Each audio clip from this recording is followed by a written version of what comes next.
So, how do you romanticize life? You think of God. And by God, I mean everything. The rocks, the trees, the molecules, the atoms, the elements, and periodic table elements, 4 elements, everything in a box of chocolates. You are aware of how everything is connected and there is a consciousness within everything, but not as like separate. It's like you have you, and that is like the sovereign entity in the experience or in the world. And then you have God, which is everything around you. And by God, this could be they, them, she, her, he, him. It could be the universe. There isn't a person, place, or thing that is associated with it because it's everything. It just is, period. But it is also conscious at the same time. It's to romanticize life is to understand that there are these two dichotomies: the sovereign, which is our internal personal experience with the external, with the universe, right?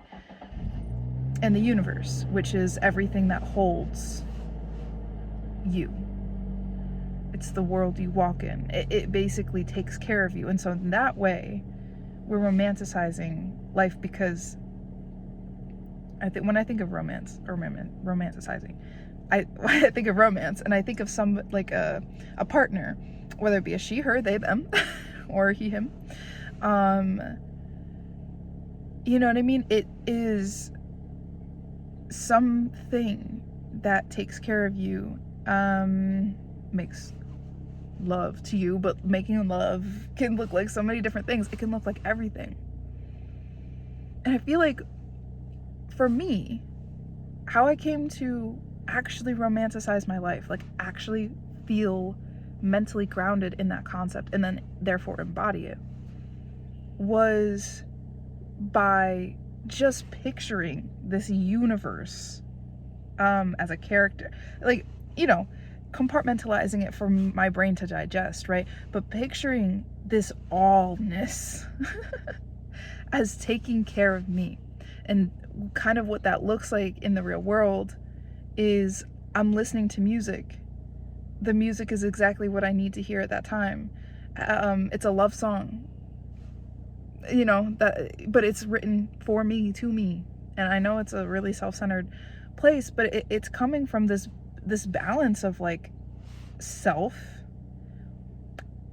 and also the oneness, the all, the polar. It's like a complementary opposite to each concept.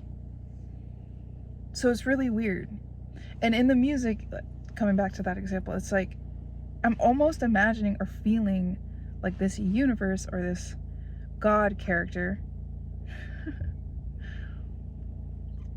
giving it to me, in like they're talking to me. They wrote it for me, and then they serenaded me with it. That scared me. And I'm using this example because when I say romance, I'm like immediately the first thing that pops in my head is romance, rom-coms, right? But again, it doesn't have to be just that. Romance can be platonic. Romance can be parental, familiar. You know what I mean? I just went climbing in a tree, right? That's kind of why I look like I just came out of a fire. While I was in that tree, as every time I climb trees, immense healing, immense nourishing. I feel like I walk in, I sit there, I don't do anything, I walk out feeling like a new person. But if I was to come from this like romanticizing life perspective, it would kind of be like, wow, this God, universe, thing, entity loves me so much because it was in that tree at that point in time. Everything we interact with is this character, this universe, this, however you want to compartmentalize it.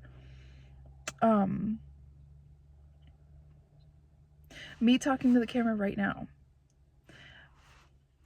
I'm talking to just one person, just one thing, right? And it's that universe. It's a universe as a name. Like, not even a title, it's a name. Universe. Hey, you, my friend, universe. Or another name, God. Hey, you, God. And it is, I can't explain it, but as soon as like there's that recognition that you're not talking to yourself, or there's no separation, you're just talking to your best bud right there. And it's actually real, it's actually true. I hope y'all are following with me on this because it's a really big, expansive concept.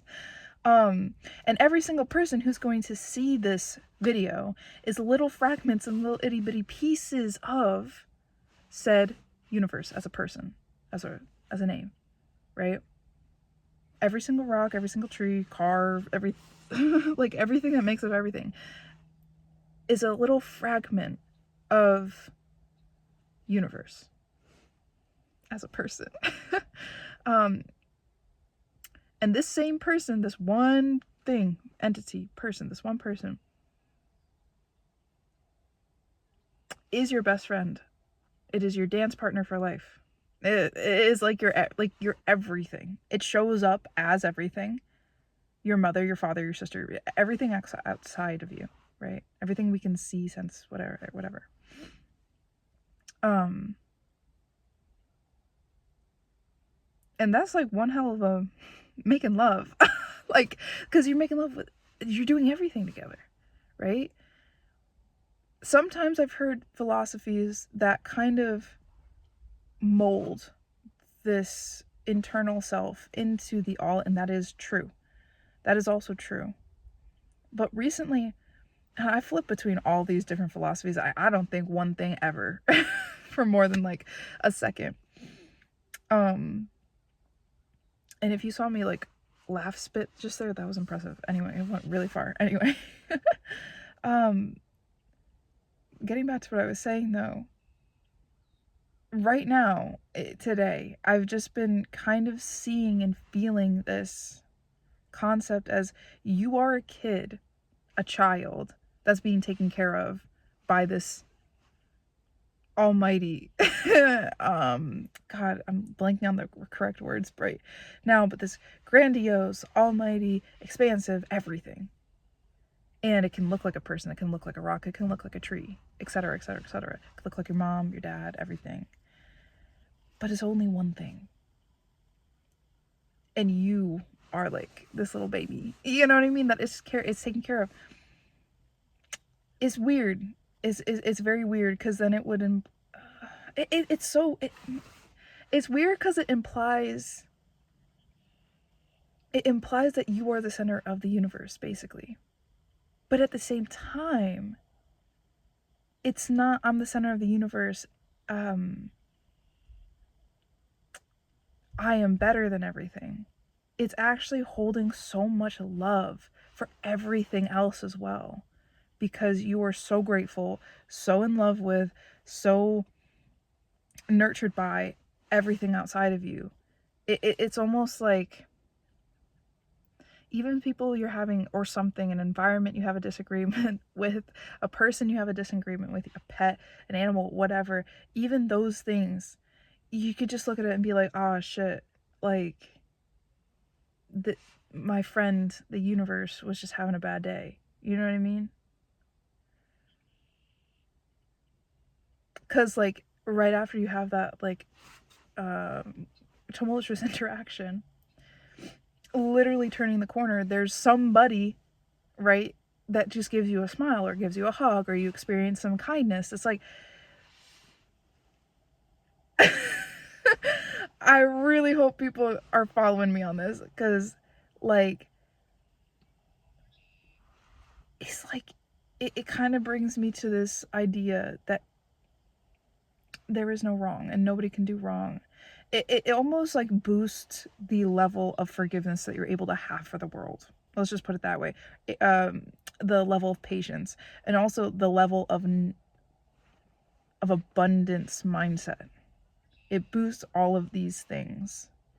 It boosts self-worth because you're seeing yourself like You're acknowledging that something is taking care of you and you're okay with that, and that it matters, that you matter, yourself matter, that you're important enough for like this type of dynamic to even exist, right? So it boosts all of these things while also boosting like love for everything else outside of you. And so I kind of understand why now people are like, when you make I really don't think it's like word for word like this, because this just sounds weird, but when you make love to God, you make love to everybody. Or like, God is the one and only, like, you know, devote yourself to him is usually what I've heard. But him, they, them, the universe is like when you devote yourself. This is what they're talking about. It's just a compartmentalized version of this, what I'm saying. And it's one way to describe it. I could keep going forever because this concept just covers everything. It covers every single thing. But I think the coolest, the coolest thing about this to me is this is what romanticizing life really is. And you can be delusional too about it. Delusional, quote unquote. You can be like, how do I describe this? You know, sometimes when you have a really strong connection with somebody, you can feel like they're talking to you in nonverbal ways at a distance. At that, it's like a spiritual thing. It's an energetic connection. It's like all these different things to describe it, right?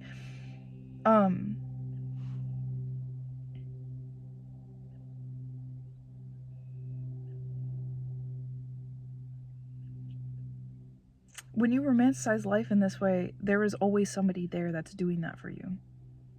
So all those love songs, they're written for you by your own universe, the person that's in love with you. When you get food, gifted food from the earth, from the grocery store, like anywhere, like that is your universe, your partner, your person, your love that's giving to you. Do you kind of get what I'm saying? And I'm going around in circles. And somebody just asked me if I want anything for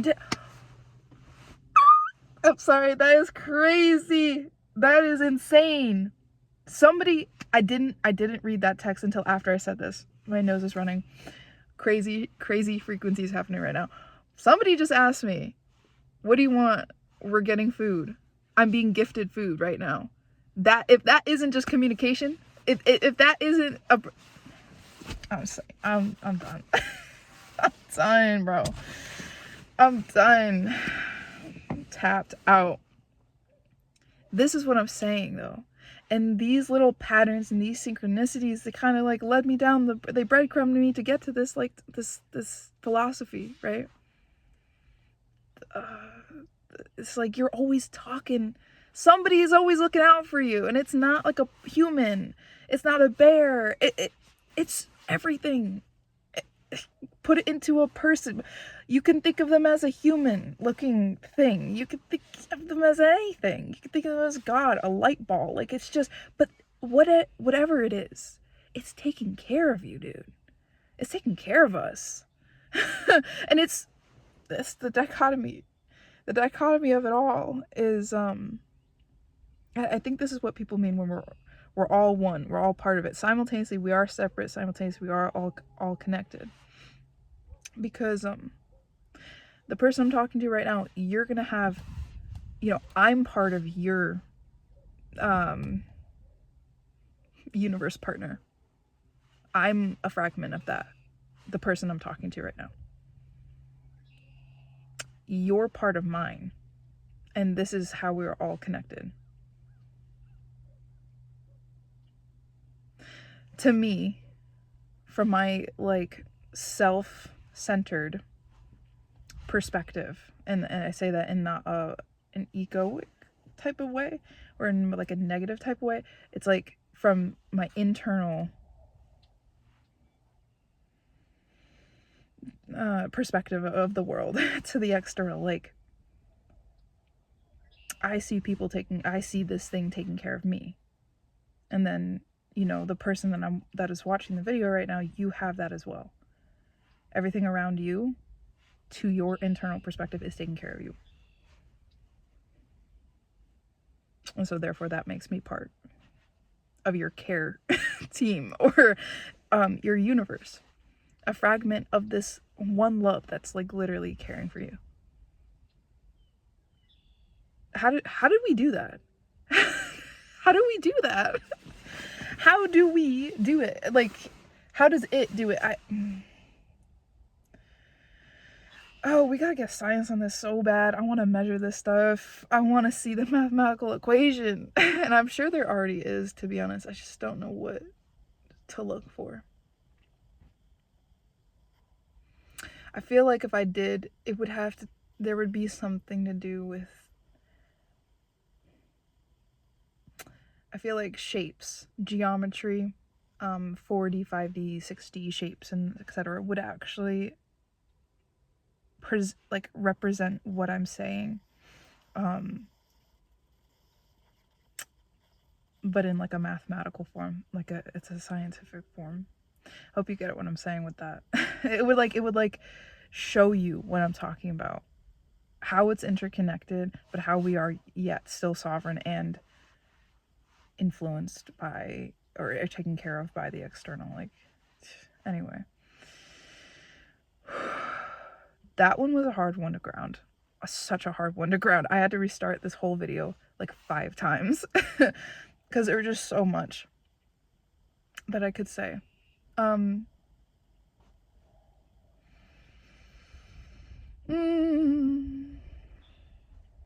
A song that's coming to my mind right now, I don't know the title, but the lyrics are "Romanticize the time I saw flowers in your hair."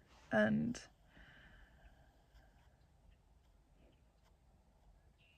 I feel like it, I can see the artist it's by, but I can't think of it right now. Yeah. That's it. Have a great day, everybody. Have a great one. Thank you for coming to my absolute clown show. That is the inside of my brain. All right, cheers.